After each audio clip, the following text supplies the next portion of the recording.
Okay, so once again, good morning. I'm Kate Brock, the Director of the Community Education Center of Elk-Cameron counties. Today's session is to provide you with an opportunity to gain more of an insight and some exposure into the field of construction and to assist you in analyzing your own future and career choices.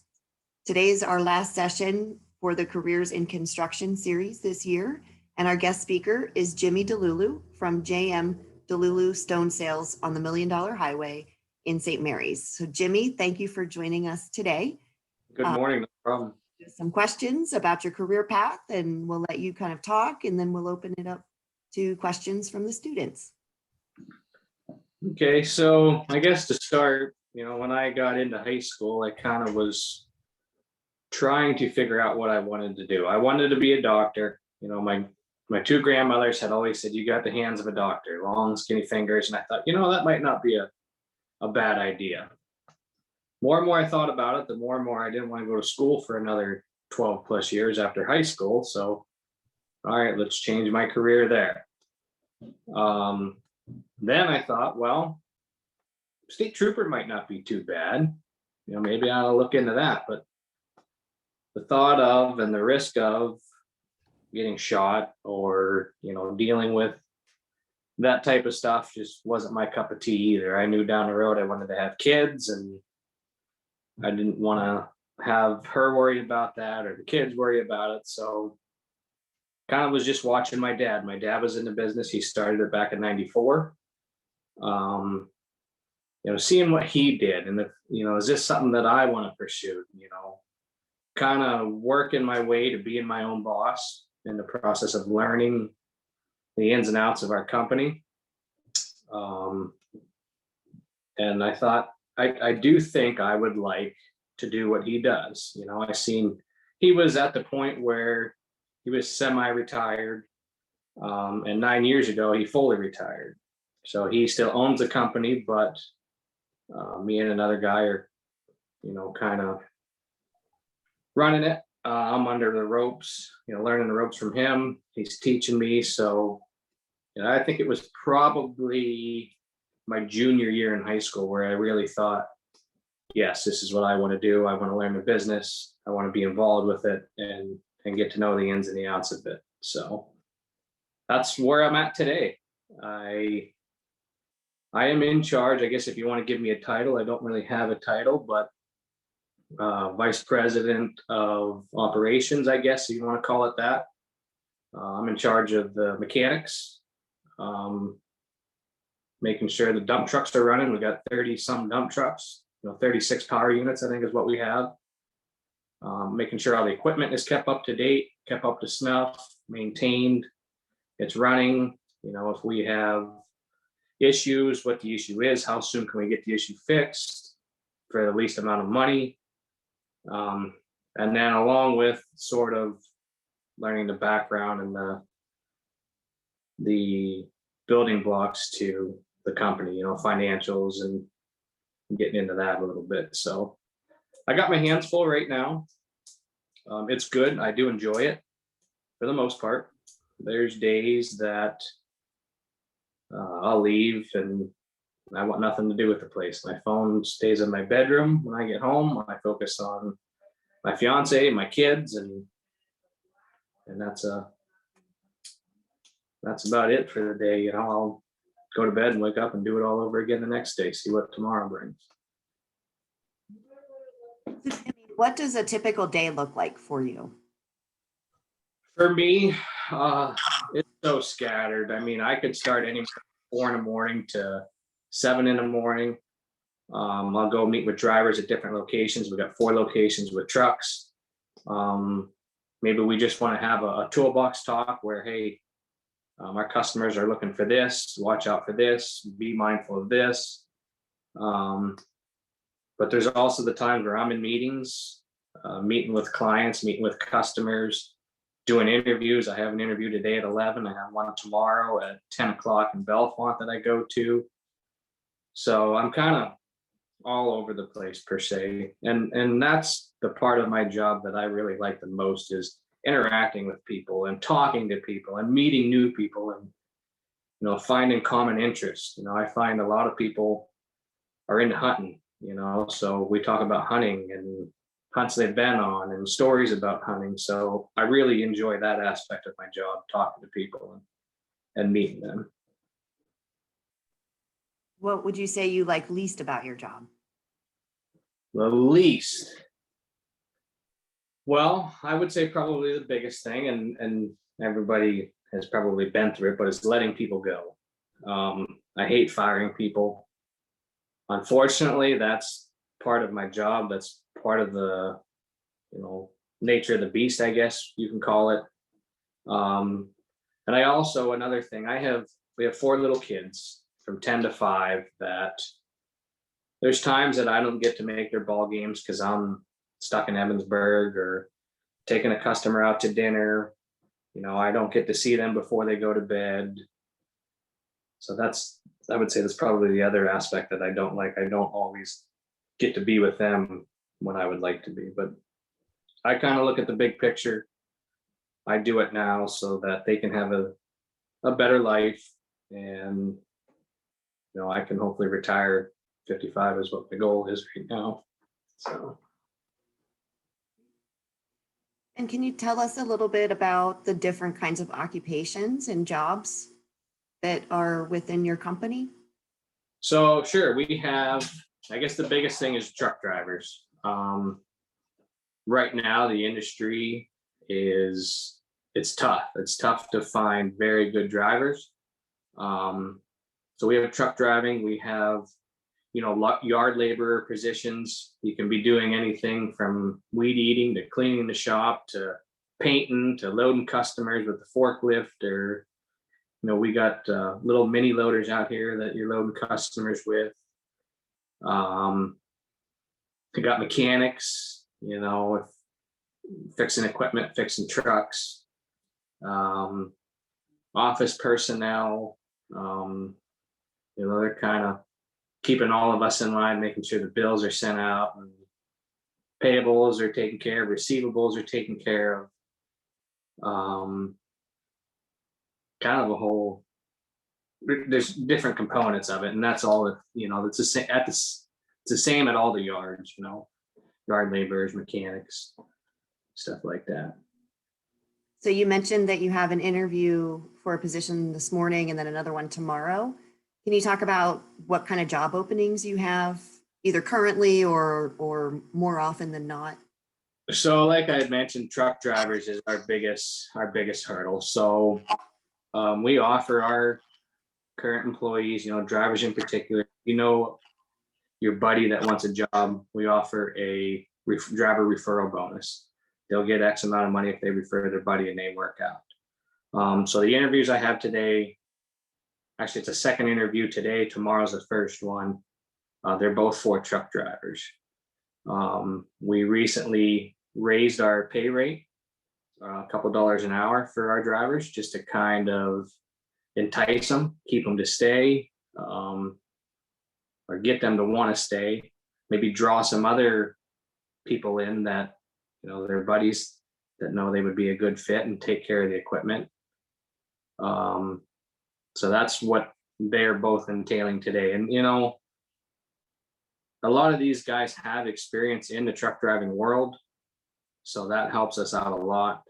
It makes it a lot easier for us to make decisions on, yes, we're going to hire him, or no, we're not going to hire that person. Ideally, we would like to have people with a couple years experience driving, whether it's dump truck or just commercial vehicle driving. But in the past, we have since kind of drifted away from that to the point where you might have only a year driving. We're gonna interview you. We're gonna meet with you. We're gonna spend some time with you if we hire you, and teach you the ropes. Train you how we want you guys to be trained. Show you the ins and the outs, and hope that you guys are coming on board and staying on board with us.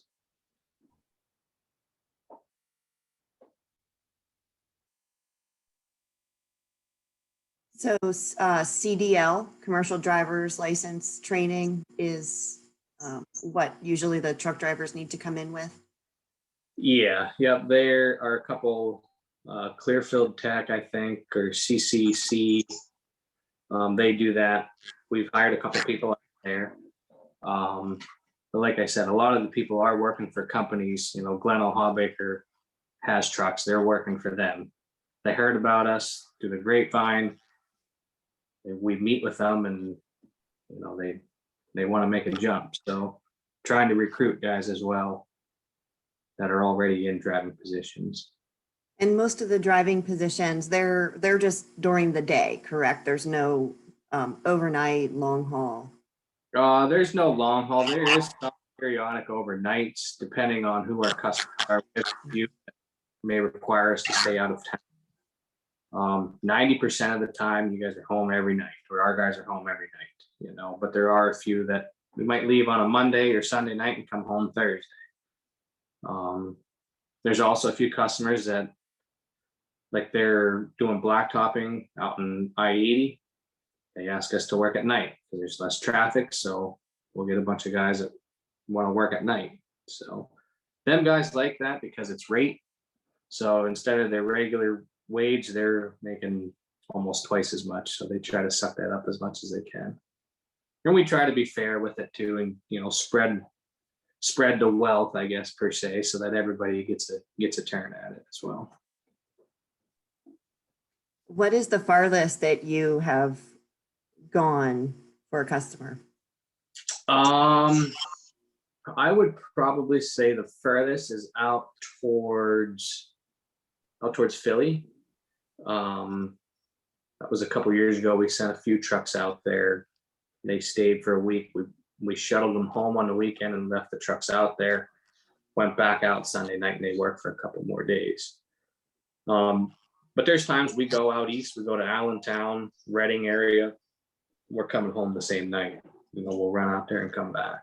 So, that's pretty impressive. Yeah, we get out there. A couple years ago, we did a job out in Ohio for Senator Resource as well. That was different too. I got to head that one up, so that was quite interesting.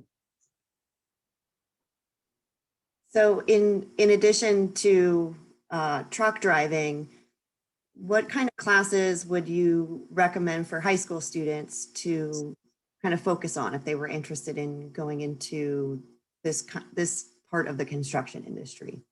Really anything math oriented. I know math was not my strong suit at all. Grade school, high school and college, I struggle with it, but I use it a lot right now. Public speaking, I did, I think it was Toastmasters back in high school. I did that. Getting up in front of a group of people and talking. So any type of public speaking course would be great. That way you're not nervous, talking in front of people. So I would say probably those two are the biggest ones that I would focus on a lot. And very different skill sets. Yes. Public speaking. Yeah. But it makes sense. I mean, even for, someone who's driving a truck, they have to go somewhere and deliver and then actually communicate with the customers or the company or, whoever it is they're working with that day. Yeah, our drivers interact with the general public just about every single day. There's times on bigger jobs where they don't, myself or, another person in a management position is there. So if there's an issue, we address it, we take care of it.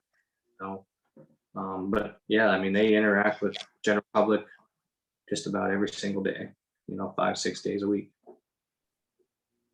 So I have just two more questions. One is how has your industry or your company been affected by COVID in the last 13 months? When COVID first happened, we took a hit. Everybody knows there's a lot of uncertainty as to where the economy was going to go, what was going to happen. We did end up getting shut down for, I think it was about a week. But fortunately, we have customers that, National Fuel, hey, they're deemed essential. So we need Delullo to haul for us. So we slowly started to bring everybody back in. um, and got them working essentially, you know. As far as the general public and the yards go, I was rather surprised at how much people were spending at that time getting stuff done or wanting stuff done. I myself was nervous. Being in a position I'm in, I'm looking at numerous things, we got to try to consider either cut costs here. We don't want to cut costs there, so let's look at this avenue. And it made me nervous, not knowing what's going to happen down the road. Is this shutdown going to be something that lasts for a year? If it does, we got payments, we got trucks, we got equipment that we're paying on. It opened my eyes up a lot because I never had to deal with anything like that before. So meeting with my father, the manager that he hired, there was a lot of late nights there trying to figure out what the best avenue would be for the company as a whole. So, would you say everything is kind of almost back to normal for you? And I would say to an extent, you're probably 75-80% back to where we'd like it to be. But we'll take what we can get. We're very blessed to be able to keep moving forward and grow the company. So we'll just take what we can get and go from there. I mean, that's the only thing we can really do. Every day is a new day. So we'll see what it brings. So my last question is, where do you see the future of your company or this industry in general going? Is it going to grow? Is it going to grow in a different way? Are there new products, new processes? There's new products every single year. Trying to keep up with it and trying to get our employees trained and up to date with them makes it tough. But we really have a great group of employees that bust their butts every single day to try to do the best that they possibly can. Finding new products, growing with our company. I would love to see, and it's going to take some work, but we'll get there. Our company keep growing. I'm only 32. I got a lot of time left. Got hopefully some big plans in the future that will grow us even more. We're up to 40 or 50 trucks. You get to that point and, keep going from there. Makes it difficult though at times too, because, we have, say you have 50 trucks, you got 50 plus employees that you got to find work for every single day. But we've got a great group of people that will do everything they can to keep everybody working as much as we possibly can. Are there any questions from any of the students?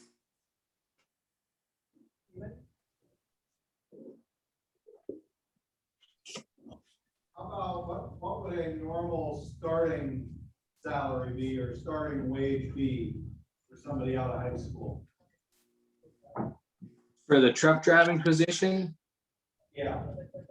right now we're starting people out. We pay hourly, so we're starting out at $17 an hour, with the potential to make up to 19. We got performance bonuses that we divvy out. We got health benefits that we give out. So, and our guys typically, like this time of year, they're working, 50, 60 hours a week, 5, sometimes 6 days a week. So I'm going to say, ballpark, you're pushing 60, 65,000 a year would be my guess without sitting down and looking at the numbers hard, but that's about where you're going to be looking at. And Jimmy, you mentioned the CDL training is available at the Clearfield County Career and Tech Center down in Clearfield, and also the Northern Pennsylvania Regional College, known as NPRC. They have also recently started offering CDL training here in St. Mary's. And those courses go, I think, on like a 6-week rotating basis.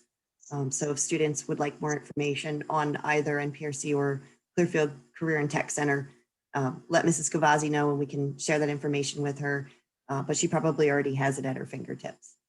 And those trainings, because as you heard, are so that those positions are so in demand that the PA Career Link will provide funding assistance to students who go into those training programs. So you could essentially graduate from high school, go into Career Link, talk with them, and they'll help you get enrolled into a program. You pay, if anything, very, very little. I don't think actually students have to pay anything at this point. And then, within a matter of weeks, you could have your certification. There's also, and Jimmy, correct me if I'm wrong, but there's also some other background checks, I think that CDL folks have to go through, probably a drug test. Obviously, they'll check your driver's record. Yeah, so the process that we through, like today, the gentleman coming, we have a pre-employment drug test. That's standard for everybody. In the drug test, once you are on with us, we have random drug tests. So we have a third party that handles our drug testing, that at any given time, a drug could be pulled. They call it random testing. You're entered into that pool, you can be pulled. I know a couple years ago, I got pulled every quarter. I drive maybe once a month, but I got pulled. I have a commercial vehicles license. I have to do it, They do, you have to have a medical card. You go to a doctor and get evaluated to make sure you don't have high blood pressure or bad sugar, you're fit, they check your eyesight. You got to do that every 2 years as well, and every year our insurance company runs their checks and balances too. We report, it's federal law that every year we report a driving record for each commercial vehicle employee. So I'm getting a record pulled, and my dad even gets a record pulled because he has a commercial vehicle license. It's not just you come on board, you drive a truck, and that's about it. There's other stuff that federally we have to follow, just not on a state and local level, but federally we have to follow as well. That makes us feel very safe. Yeah, yeah. Drivers So, on the road. One thing I wanted to do, you always, you're a truck driver, you got a stereotype, but if it wasn't for truck drivers, none of us would have anything, building supplies or clothes or food, so they're kind of the backbone of not only our company, but the whole world really. And my dad has always taught me, they're the geese that lay the golden egg. If it wasn't for them, we wouldn't be where we're at today. And that's something that I think of regularly when you're having a bad day or thinking about, well, is this guy worth the time? We got to train him. We're having some issues, and it is difficult at times, but he is 100% correct. If it wasn't for them, we wouldn't be where we're at today. So, and especially I think if someone likes to travel, I personally love driving and seeing different areas of the country, and so truck driving is a good opportunity or a good way to actually get paid and do that. Yeah, sure. Yep. I know a month ago I went to a power plant down in Indiana. I would have never gotten there if I wasn't in a truck. We had a new hire. I was doing a ride along, and that's where we ended up. So it was quite interesting to see that. And, like you said, you get to travel and do different stuff and get paid for it. There's nothing better than that, I think, Do we have any other questions from the students? What are some common challenges on the job? The truck driving position or my position? The driving position. Well, we see that type of stuff more so on the general public end. Let's say you have a house and you want some stone delivered out back, or you want some topsoil delivered out back, and we get stuck in your yard. I mean, we're buried in your yard. So we have stuff like that that happens. You know, these trucks, they're heavy. They're 73,000 pounds in a little area. So you can't always back through somebody's yard. We've crushed septic tanks. We've crushed French drains. So that, you know, that is where we spend a lot of time too, in training our employees that, hey, we need to watch out for these things. You know, you go to somebody's house, ask these questions and be mindful. Okay, it just rained, so we might get stuck. Or is there anything we can crush back in your driveway? Just things to look out for. You know, that's a big issue, or a big problem that we run into at times. Sometimes we're okay. Other times we've got to get wreckers. You know, we've had trucks almost on their side. Last November, we did have one on its side down over a bank. Driver was fine, but you know, looking for conditions and being mindful that, hey, we're building a new road, so the road isn't going to be the most stable. You know, just keep that in mind when we're backing in there with a loaded vehicle. So that's probably one of the biggest problems we run into. Along with trying to find drivers, that's another big problem as well. And, you know, keep them. Great questions. Thank you.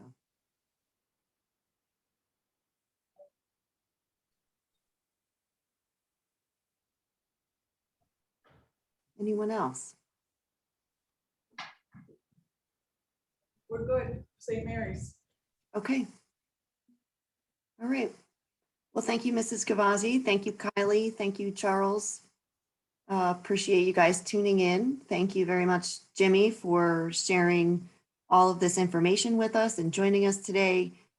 And to the students, I hope you guys have enjoyed the last several months of these guest speakers. Hopefully you learned a thing or two that you hadn't realized, or maybe met some folks that you didn't know about, or heard about some companies that were new to you.